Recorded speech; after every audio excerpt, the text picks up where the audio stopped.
I can't see into the mind of Boris Johnson, and I'm not sure I'd want to look into his mind, because I'd say it'd be a pretty scary place to be.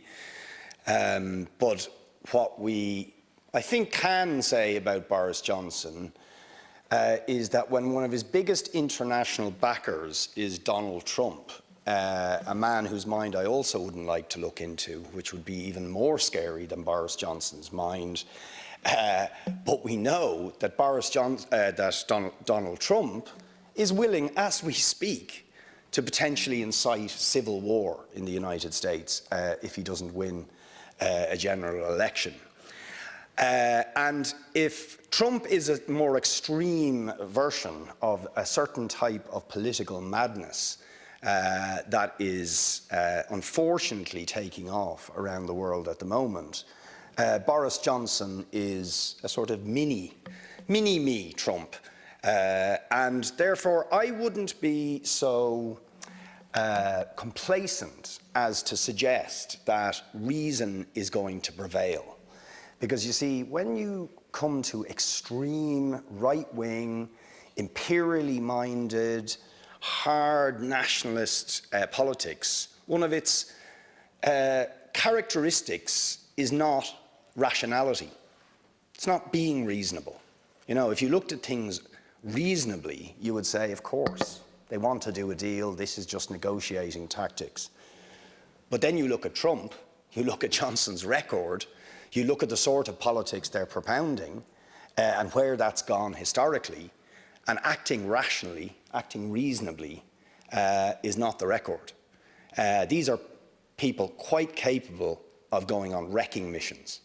And Trump has done that in the United States. And when you look at how Boris Johnson has treated his own people in terms of COVID-19, the utter recklessness of it, where he was willing to threaten and is threatening the health and welfare of ordinary working class British people, and that indeed is the rotten record of the Tory party, and particularly the wing of the Tory party, the rotten, nostalgic for imperial glory days that Johnson represents. I think we have to understand we're in a serious and dangerous situation. So being complacent and just hoping that reason is going to prevail, I don't think is a strategy. What does that mean? I think it means we have to actually recognise we have to defeat what Boris Johnson represents. We have to be very tough and say that this island, peace and security on this island, will not be a pawn in the dangerous game that Boris Johnson is playing, and that under no circumstances are we going to allow his wrecking agenda to lead to the erection of a border on this island, which would threaten the peace and stability that we have achieved.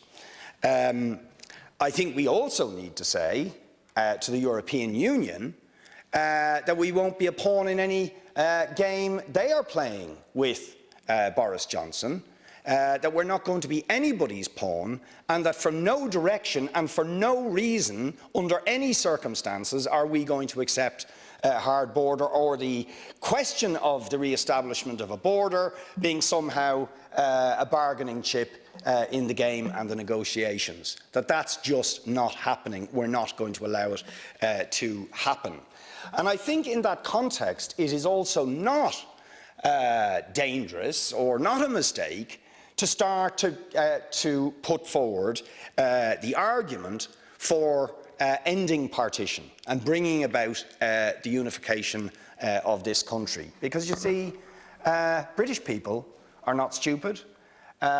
People in the north are not stupid. People in Scotland are not stupid. They understand how dangerous Boris Johnson is. And his agenda is revealing itself to huge numbers of people who maybe wouldn't have questioned certain allegiances before, but who can see the irrationality, the recklessness and the danger of the agenda that he represents. So I think it is not, as the government appear to think, that it's a no-go area, that is somehow threatening to talk about ending partition and uniting this island. I actually think now is the time it makes sense to put that argument forward. But in doing so, we have to make it clear that uniting this island is about making a better country than either of the ones that exist north or south at the moment. Because, of course, insofar as unionism has continued to maintain a grip in the north, it has had a lot to do with pointing down to deficiencies in the south.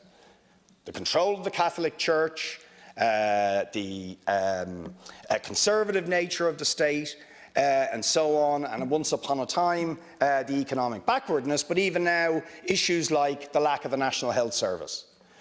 But if we can, particularly in the context of COVID-19, where there's a very strong argument for saying we need an all-Ireland approach to dealing with the mortal threat of COVID-19, we need an integrated national health service across the island,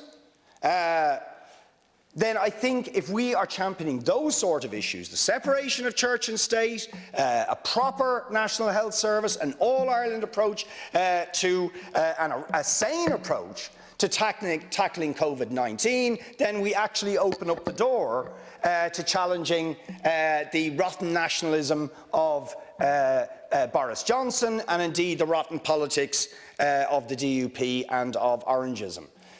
So I think that is the approach we have to take, but it's not about us just saying how superior we are to Boris Johnson, but it's actually showing in practice that we have an agenda for a changed Ireland. And it's worth noting that historically, big shifts have taken place in allegiances in critical moments, where people who maybe thought they had particular religious or cultural allegiances, but in fact under particular circumstances of economic crisis or political crisis, have begun to question those allegiances. And I think this is a time when that potentially is going to happen and indeed is happening. So I think it's the time to start to talk about ending partition, but on the basis of uniting Catholic and Protestant working people in the fight for a different republic, the sort of republic that James Connolly fought for. And I think that is not, that's not just idle rhetoric, but I think it is actually a truly opportune moment. We're at a historic crossroads for all sorts of reasons, but I think we have to radically change the sort of republic we are fighting for down here in order to make that a seriously attractive option to people from all backgrounds, north and south. Thank you, Caoirle.